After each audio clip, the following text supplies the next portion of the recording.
Good, Melissa. I'm doing great. How are you? I'm doing wonderful. My name is Melissa Rios, and I'll be your mental health instructor. My name's Ariel Hammond. I am a therapist with Anchor Within. I'll also be assistant to Miss Melissa. And I'm Christy. I'm an MSW intern with Anchor Within, and I'm assistant to Melissa. So today we're going to be talking about the importance of self-care and how to manage stress. I became passionate about wellness and self-care when I first was introduced to art therapy in 2019. After being introduced to self-care practices, I decided to challenge myself by performing one act of self-care a day for 365 days. As I worked on this challenge, I compiled a list of activities that can be helpful at any point in your wellness journey. After I compiled my list, I then created a mental health workbook introducing self-care in an easy-to-use format that includes activities and tips, which you have with you. And those of you at home, it will be emailed to you. You might have it online now.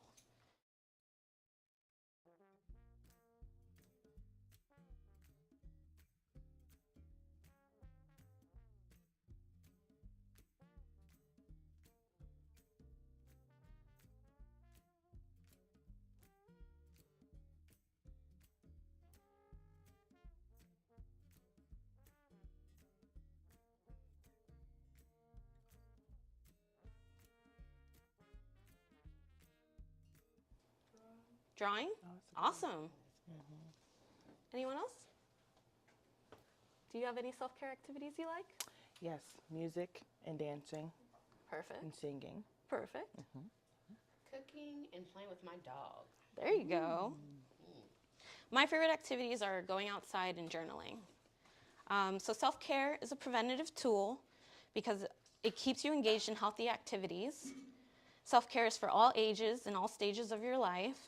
Whether you're doing fine or having a hard time, self-care is a good tool to use to manage stress. Being a student is stressful, and in these moments, taking time for self-care can be very beneficial to your overall well-being. So I've got a little speech for you about self-care and why it's important. As humans, we're multifaceted individuals. That means our needs change every day. Sometimes we need to focus on our physical health. Other times it's our mental and emotional health. Now, self-care doesn't mean you have to spend money. It simply means finding the best activity that suits your needs, something that nourishes your soul, and each day that activity can and should change. I believe everyone's self-care journey is different, but I truly believe with the right tools, you'll find what you're looking for. You'll find yourself practicing self-compassion and self-love. Your wants and needs will be met with a love that only you can provide for yourself and an independence you never knew you could obtain.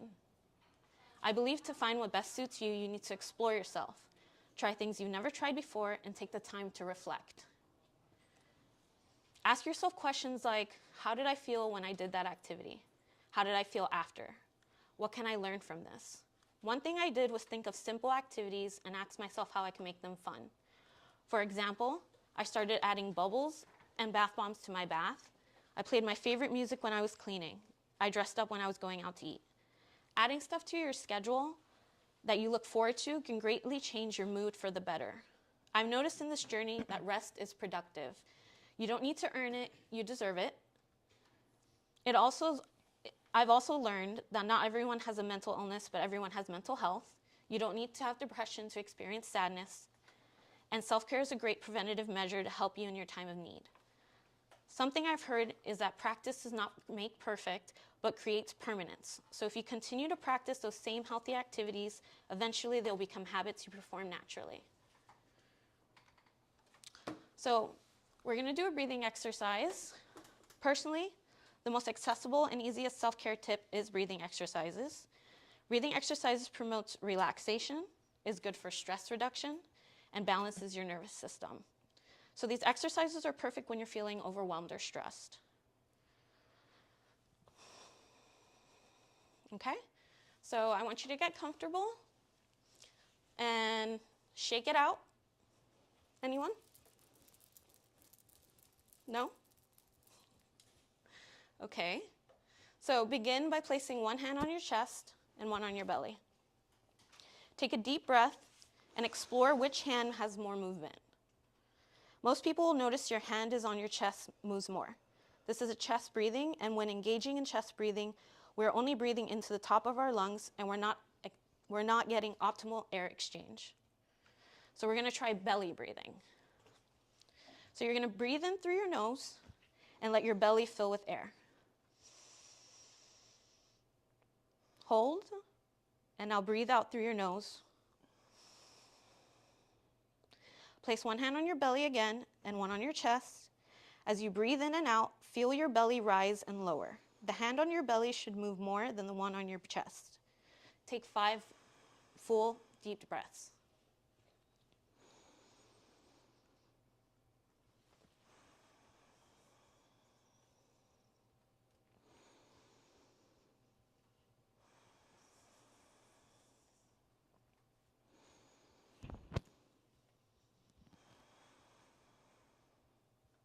Perfect. Do any of you journal? I used to, but I You- don't anymore. Any reason why? Because I didn't have the time. Okay, okay. That's fair. We're going to be talking about different kinds of journaling that you can do throughout your day. So journaling is a known activity that can reduce stress and raise self-awareness on how you feel in the present moment. It doesn't need to take up too much time. For example, you can do a brain dump. Do any of you know what a brain dump is? Would any of you like to explain what a brain dump is? So a brain dump is where you get a piece of paper and a pen and you just write. You don't care about spelling. You don't care about if somebody's going to read it. You just get it out. Perfect.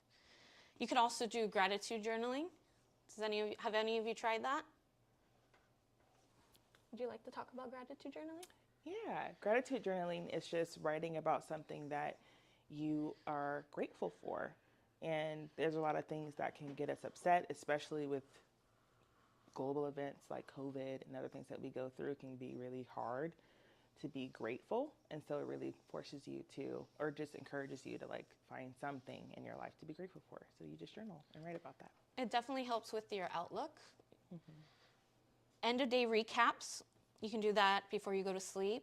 Kind of write down whatever's on your mind about the day, and it helps release any anxieties or frustrations that you might be having. And it'll be easier to sleep that way because you're not ruminating.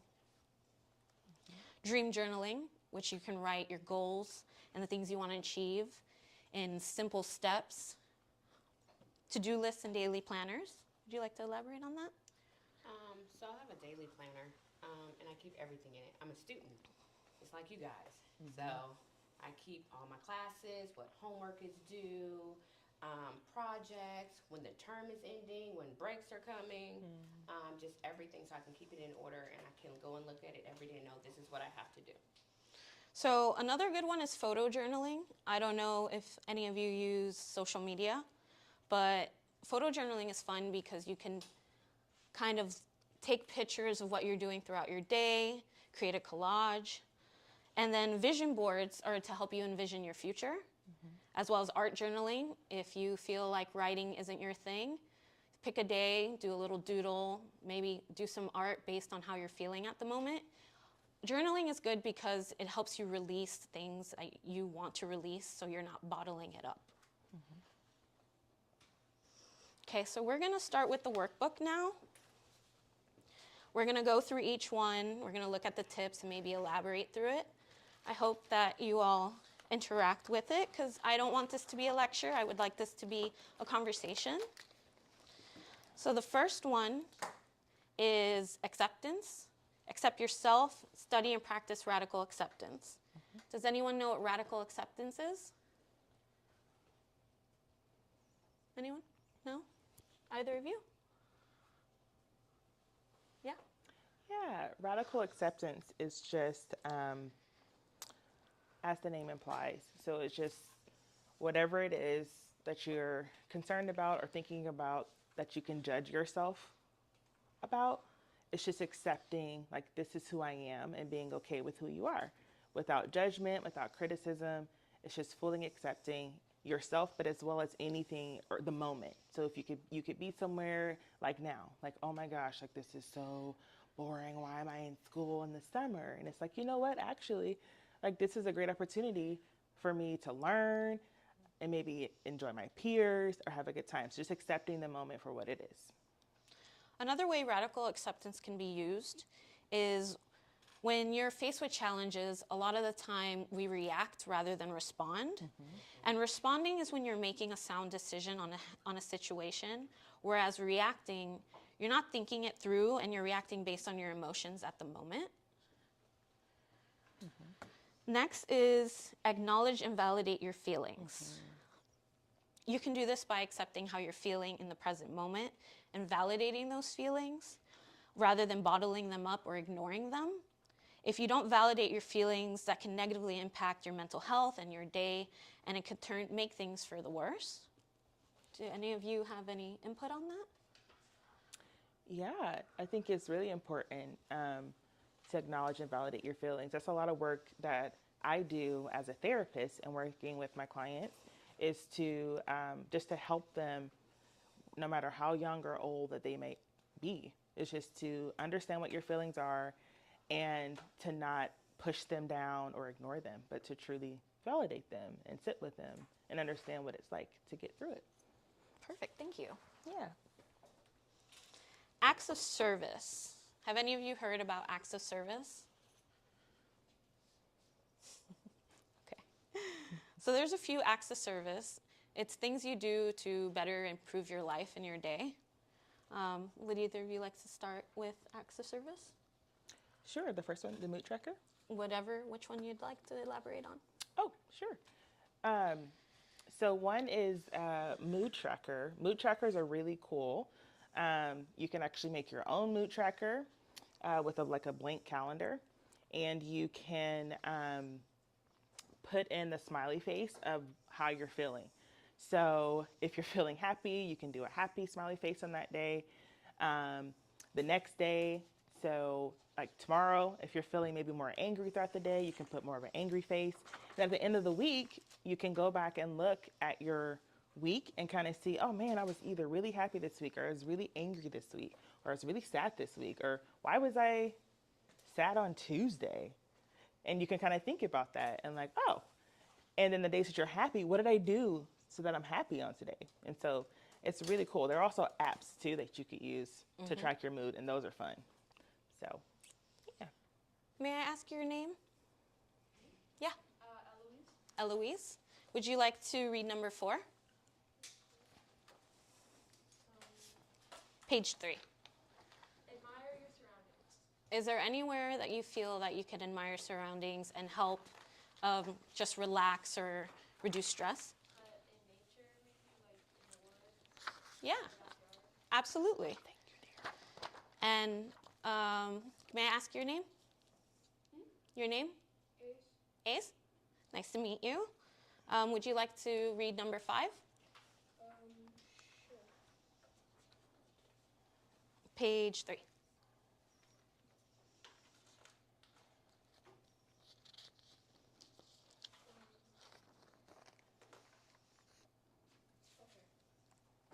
Adopt a new habit. Do you know what that means or have any idea? Try something new. Absolutely, absolutely. A good way to adopt a new habit is if there's something you're struggling with. Maybe you struggle with falling asleep. So you can adopt a new habit like maybe drinking a calming tea before you go to bed.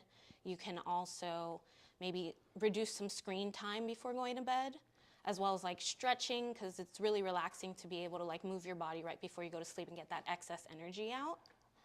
All right.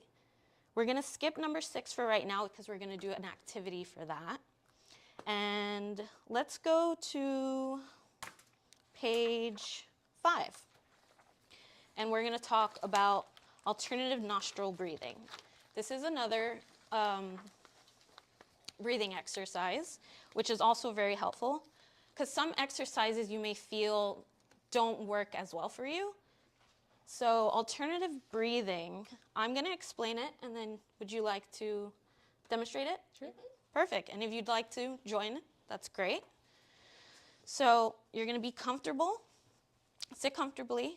Place your left hand on your left knee. Lift your right hand up towards your nose. Exhale completely and use your right thumb to close the right nostril. Inhale through your left nostril, and then now close that left nostril with your fingers. Open the right nostril, exhale through this side. Inhale through your right nostril, then close that nostril. Open the left nostril and exhale through the left side. And that's considered one cycle. And you can continue that anywhere from 1 to 5 minutes, depending on how you're feeling, how anxious you are. It's really good to get oxygen into your brain when you're feeling anxious. It regulates your nervous system. Thank you. Okay. How many of you have animals? Sweet. Do you feel like that is playing with your animals are a good self-care activity? Any reason why? I have a cat, and I don't really play with him that much, but Right. I do just like snuggle with him, Yeah, and we just lay with each other. definitely. Sometimes I end up falling asleep. Yeah. It's really helpful because I don't get to go to sleep. Gotcha. That makes sense. I don't sleep well either. It's a struggle, but it's okay because once you start developing these habits, it can help you sleep better. Okay, so next we're going to talk about asking for help. Let's see where that is. What is your name? Huh? Yeah. Andre, nice to meet you. What do you think asking for help means? Letting someone know what you're dealing with. Yeah, absolutely. And how do you feel that could be helpful? Just letting it out. Yeah, absolutely. Letting it out, whether you're venting or just simply asking for help in a hard situation, getting an unbiased opinion or someone you trust can be really helpful because when you're trying to work things all on your own, you might overwhelm yourself and you might be too busy looking at the big picture rather than looking at the small steps that can help you along the way. How many of you heard of aromatherapy? Sweet. So aromatherapy is really helpful. Things like candles, essential oils, incense. A lot of scents have different purposes, and it's on page 7, just in case you want to follow along. Lavender is really good for soothing and anxiety reducing. So if you want to burn like a lavender candle before you go to bed, that can be really helpful. There's also like mists that you can put on your pillow, and that helps with sleep. As you see, there are other ones that are helpful. Lemon balm is good for clarity and energy. It's something I use in the morning. Rose is for mood enhancement. It usually helps uplift your mood. Eucalyptus. So do you know what a eucalyptus plant is? I think I've heard of it, but I don't know what it looks like. So you can get these eucalyptus plants, and what's cool is you can put it on the top of the shower head. And if you take a hot shower and it steams, it will release like a certain scent that like opens up your air pathways. Does that make sense? Makes sense? And sandalwood is really good for grounding. And what I mean by grounding is centering yourself and being present within your body.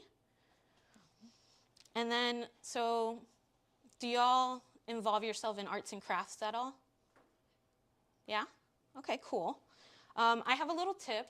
Sometimes I feel like I don't have inspiration or I don't know what to do. And with arts and crafts, if you use social media or you're ever on the computer and you see something that is a good like tip, you can save it on a folder or save it on your phone. And if you want to be creative but don't know what to do, you could go back to that.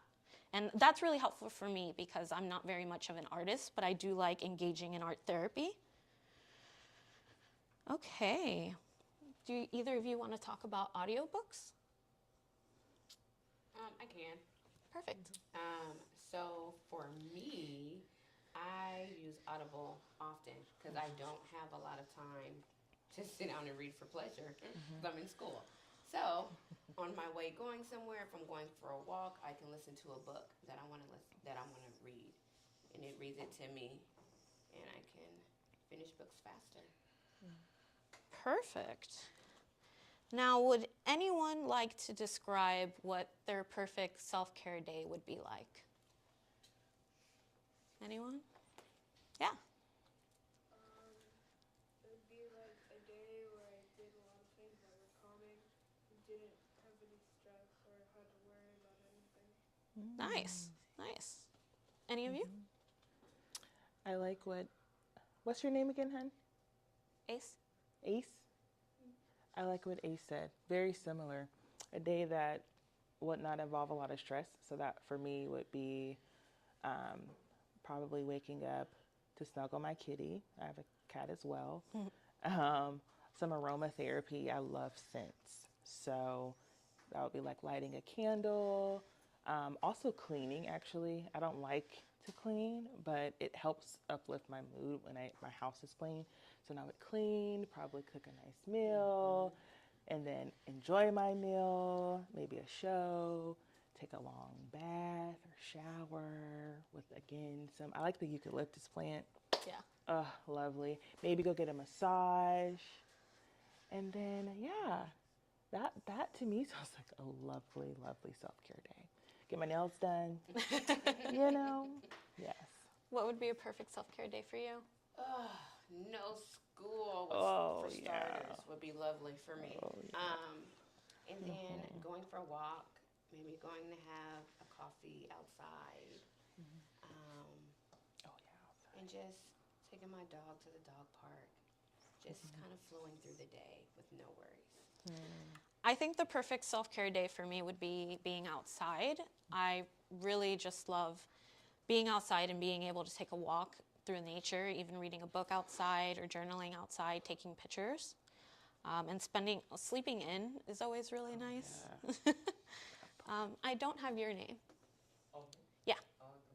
Say that again? Thomas. Nice to meet you. Let's see if we can talk something about, let's see. Number 19 in page 9.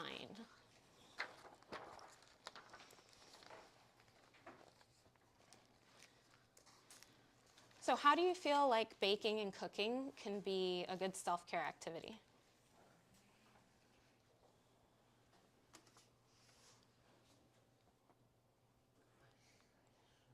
Oh, that's okay. I feel like baking and cooking is a great way to spend time with yourself, pick and choose something you really like, and then treat yourself, as well as engaging in an activity where it's an activity where you can focus on doing something rather than focusing on stress you may be having. Like giving yourself a moment to breathe, treating yourself, cooking healthy things, exploring what you like, what you don't like. That's always really fun. Let's see.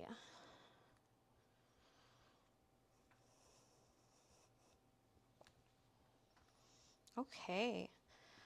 I think we're going to stop there for the people at home. That's okay. Yeah. Thank you for listening and being here. You have the workbook online that you could look at.